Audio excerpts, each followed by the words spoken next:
জয়গুরু। পরমদয়াল শ্রী ঠাকুরের শ্রীচরণে জানাই ভূমিষ্ঠ প্রণাম। আপনাদের প্রতি প্রত্যেককে জানাই প্রাণন্দিত জয়গুরু। আজ ইষ্ট প্রসঙ্গে আমরা আলোচনা করব বর্তমান আচার্যদেবের কিছু কথা। আচার্যদেবের যে মনের ইচ্ছা সেটা পূরণ হচ্ছে ধীরে ধীরে আমাদের এখানেও কিন্তু গুরু ভাইরা বেশ ভালোভাবে ডিপি ওয়ার্কসের কাজের সঙ্গে জড়িত। এটা কি আপনারা জানেন? আপনারা কি নাম শুনেছেন আমলাশুলি মন্দিরে 23 তারিখে, মানে আজকে হয়ে গেল 20 তারিখ, 23 তারিখ আমলাশুলি মন্দিরে উৎসব আমাদের এখানে। আমি ইষ্টপ্রসঙ্গ চ্যানেলের পক্ষ থেকে আপনাদের প্রত্যেককেই জানাচ্ছি, আপনারা সকলেই ঠাকুরের উৎসবে আসবেন। ধারে কাছে আশেপাশে যদি কেউ কোনো গুরুভাই আছেন আর আমার চ্যানেল দেখছেন, তো আমি তাদের প্রত্যেককে জানাবো অবশ্যই আপনারা কিন্তু 23 তারিখে বৃহস্পতিবার পড়ছে, ওই দিন আপনারা সকলে চলে আসবেন। খুব হৈ হৈ করে উৎসব, তার সঙ্গে ঠাকুরের কথাবার্তা শুনবেন, ঠাকুরের বিভিন্ন রকমের কীর্তন গান, তারপর আচার্যদেবের আশীর্বাদ হয়েছে। ওই দিন নাকি ডালিয়ার প্রসাদ প্রত্যেককে খাওয়ানো হবে, প্রত্যেকেই ডালিয়ার প্রসাদ খাবে। তো এখানে দেবগ্রাম, তারপর গোয়ালতোড় বলে একটা জায়গা আছে, আপনারা কি ওইসব নাম জানবেন? যদি আপনাদের চেনাশোনা থাকে তো এই সমস্ত ছোট ছোট কেন্দ্র মন্দিরগুলোর একসাথে উৎসবটা আমলাশুলিতে হবে। তো ওই দিন ঠাকুরকে নিয়ে বেশ মাতামাতি হই হই। তো এক কাজ করুন, আমার চ্যানেল যারা যারা দেখছেন আর এখানের আশেপাশে কেউ আছেন, আমি প্রত্যেককেই জানাচ্ছি 23 তারিখে অবশ্যই আপনারা চলে আসবেন। বর্তমান আচার্যদেবের আশীর্বাদে এবং পরম দয়ালের পরম ইচ্ছাতেই কিন্তু এগুলো সম্ভব হয়, না হলে কিন্তু হয় না। তো বারংবার যাওয়া হয়েছে বর্তমান আচার্যদেবের কাছে আশীর্বাদের জন্য, তার মতামত ছাড়া কোনোভাবেই কিন্তু আমাদের এখানে গুরু ভাইরা এগোয়নি কোনো কাজেই। তো এখানে সব কাজেই বর্তমান আচার্যদেবের আশীর্বাদেই চলছে। আমরাও সকলে ওই দিন পৌঁছাবো, আপনাদের সকলের সাথে আপনারা এলে দেখা হবে। তো 23 তারিখে আমি আপনাদের আরও একবার বলে দিচ্ছি যে আমলাশুলি কেন্দ্র মন্দিরে পরম দয়ালের উৎসব হবে। উৎসব সম্পর্কে বর্তমান আচার্যদেবের বেশ কিছু কথা। যেহেতু উৎসব, আপনাদের মন্দিরগুলোতেও তো উৎসবের এক একটা দিন আসে। শীতের মরশুমে ভারতের নানা প্রান্তে অনুষ্ঠিত হচ্ছে শ্রী শ্রী ঠাকুরের জন্ম মহোৎসব। মানে এই শীতটাই হচ্ছে আসল সময়, এই নভেম্বর ডিসেম্বর জানুয়ারি, এতেই কিন্তু পরমদয়ালের উৎসবগুলো হয় দেখেছি। উৎসব কার্য সেরে বিপুল উচ্ছ্বাসে প্রবল প্রাণে দলে দলে কর্মীরা আসছেন পূজ্যপাদ শ্রী শ্রী আচার্যদেবের কাছে। উৎসবের বিভিন্ন অনুষ্ঠানের তথ্য ও চিত্র তারা তুলে দিচ্ছেন আচার্যদেবের হাতে। পশ্চিম মেদিনীপুরের শালবনী, পশ্চিম মেদিনীপুরেই কিন্তু আমার বাড়ি, আমি পশ্চিম মেদিনীপুর থেকেই আপনাদের সাথে কথা বলছি। পশ্চিম মেদিনীপুরের অন্তর্গতই হচ্ছে আমলাশুলি কেন্দ্র মন্দির, মনে রাখবেন। তো এখানেও পশ্চিম মেদিনীপুরের কথা বলা আছে। পশ্চিম মেদিনীপুরের শালবনী থেকে একদল যুবক এসেছেন। সেখানকার উৎসব বিপুল মানুষের সমাগমে সুষ্ঠুভাবে সম্পন্ন হয়েছে এ কথা জানাতে শ্রী শ্রী আচার্যদেব জানতে চাইলেন লোক কত হয়েছিল। যুবকবৃন্দের মধ্য থেকে একজন দাদা জানালেন আগে প্রায় 12,000 মানুষ প্রসাদ নিয়েছেন। 12,000, আর এখানে 10,000 লোকের প্রায় আইটেম হচ্ছে। তাই আপনাদের প্রত্যেককে জানাচ্ছি আপনারা প্রত্যেকে আসুন। ঠাকুরের মন্দিরে এলে একটু কষ্ট হয়, কিন্তু কষ্ট করেই তো ঠাকুরকে পেতে হয়, আর ঠাকুরকে পেয়েও তো কষ্টই হয়। সব কিছু মেনে সব কিছু জেনেই তো আমরা ঠাকুরের মানুষ, আর আমরা ঠাকুরের কাছের মানুষ। ঠাকুর আমাদের অতি প্রিয়জন। যুবকবৃন্দের মধ্যে একজন দাদা জানালেন আগে প্রায় 12,000 মানুষ প্রসাদ নিয়েছেন। আচার্যদেব বলছেন খুব ভালো।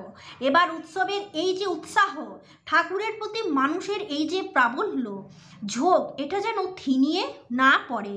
উৎসবের পর এখন এই জানুয়ারি ফেব্রুয়ারি মাসে ওইদিকে ফসল কাটার সময়, মানে চাষিবাসী মানুষ তো থাকেই।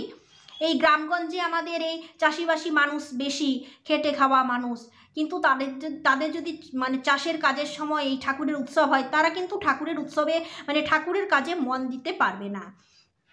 ফসল কাটা হয়ে গেলে মানুষের কিছুটা অবসর থাকে, এই সময় আবার সকলের সাথে যোগাযোগ রাখবে, প্রত্যেকের কাছে গিয়ে কৃতজ্ঞতা জানাবে যে আপনারা এসেছিলেন, তাই আমরা সবাই মিলে ঠাকুরকে নিয়ে এত আনন্দ করতে পেরেছি। উৎসবে তো মানুষ খুব ঝোঁকের সাথে ঠাকুরের কাজগুলো সমাধান করে, ঠাকুরের কাজগুলো পূরণ করে। এই অর্ঘ্য কারেকশন, এই উৎসবে কোথায় কি হবে, একদম সব কিছু খাওয়া দাওয়া থেকে শুরু করে কীর্তন দল ডাকা থেকে সমস্ত কিছু, সব কিছুর আয়োজন কিন্তু গুরু ভাই গুরু বোনদেরই ঘুরে ঘুরে করতে হয়।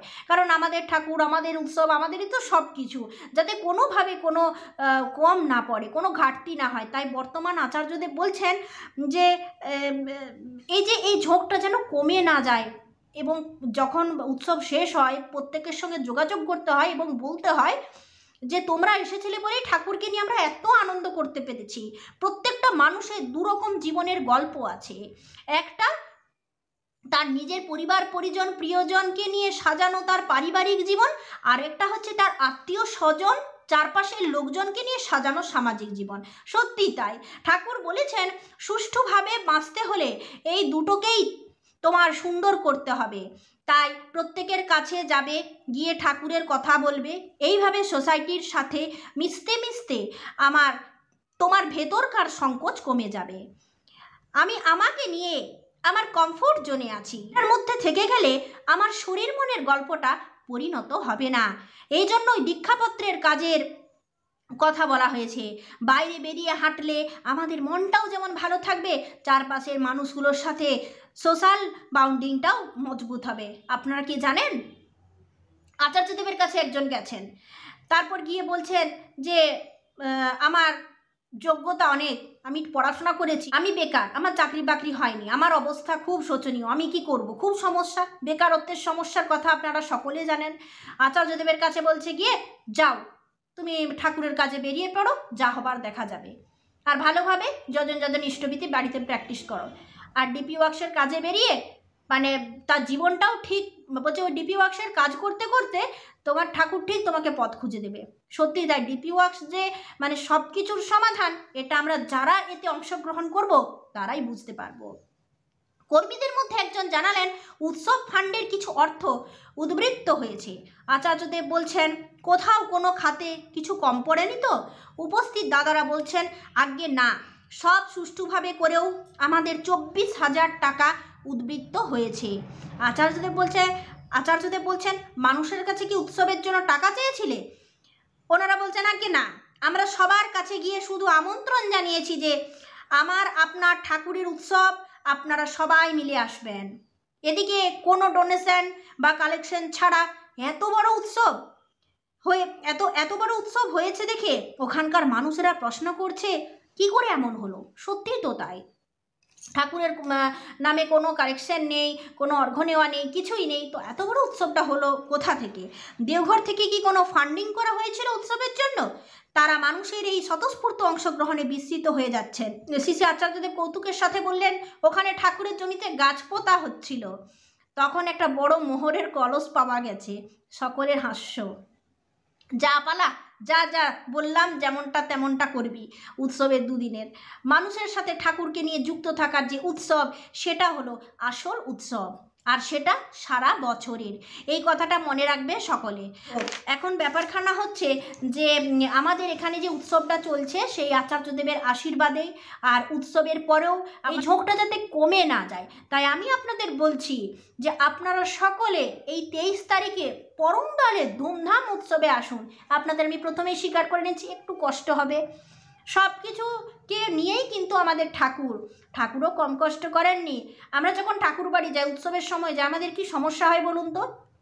মানুষ দাঁড়াতে জায়গা পায়নি, বসতে জায়গা পায় না, বাথরুম যাওয়ার অসুবিধা, জলের অসুবিধা, গ্রীষ্মকালে তো আরোই সমস্যা। সব কিছু মানে মেনে সব কিছু জেনেও আমরা উৎসবের নাম শুনলেই ছুটে পড়ি যে বরমদালের উৎসব দেখব। আর সত্যি তাই, ঠাকুর বাড়িতে এমন এমন কিছু জিনিস দেখার আছে উৎসবের সময় যা অন্য সময় দেখতে পাওয়া যায় না, যা কোনোদিন আমরা কোথাও গেলে দেখতে পাই না, পয়সা দিয়েও দেখতে পাই না। কারণ ওইখানের মানুষের বুদ্ধি এবং ঠাকুরবাড়ির মানুষের যে মানে বুদ্ধি কৌশল, সেগুলো সত্যি আশ্চর্য রকমের। এই যে পরমদলের আশীর্বাদ, অন্য কিছু নয়। আর ঠাকুরের আশীর্বাদ কখনো কি মিথ্যা হতে পারে? ঠাকুরের আশীর্বাদ সব থেকে বড়। তাই আচার্যদেবের আশীর্বাদে আমাদের এখানে উৎসব হতে চলেছে। আর 23 তারিখ আসতে তো আর বেশি দেরি নেই, এই কয়েকটা দিন হাতে মাত্র। এর মধ্যেই কেন্দ্র মন্দিরের প্রচুর কাজ রয়েছে। যদিও আমি কোনো কাজ করতে পারিনি, তবুও যাজন কথা বলি, এই যাজন কথার মধ্য দিয়েই আপনাদের জানাচ্ছি আপনারা আশেপাশে যেখানেই আছেন যেভাবেই আছেন আপনারা যদি পারেন তো অবশ্যই আমাদের এখানে মন্দিরে যে উৎসব হচ্ছে পরমদালের উৎসব, আপনারা সকলে আসুন এবং পরমদালকে নিয়ে ওই দিন খুব হই হুল্লোড় মাতামাতি করুন। মানুষ চায় আনন্দ, মানুষ ঠাকুরের সঙ্গে যখন যুক্ত হয় তখনই আসল আনন্দটা পায়। বাকি সব কিছু স্বার্থের গল্প জড়িয়ে থাকে মানুষের সঙ্গে, একবার ভেবে দেখুন সবটাই স্বার্থের গল্প। তো যাই হোক, আপনারা সকলকে জানাবেন, সকলকে শেয়ার করবেন, যারা যারা পারবেন অবশ্যই আসুন পরমদালের উৎসবে। আজ এখানেই শেষ করছি। জয় গুরু।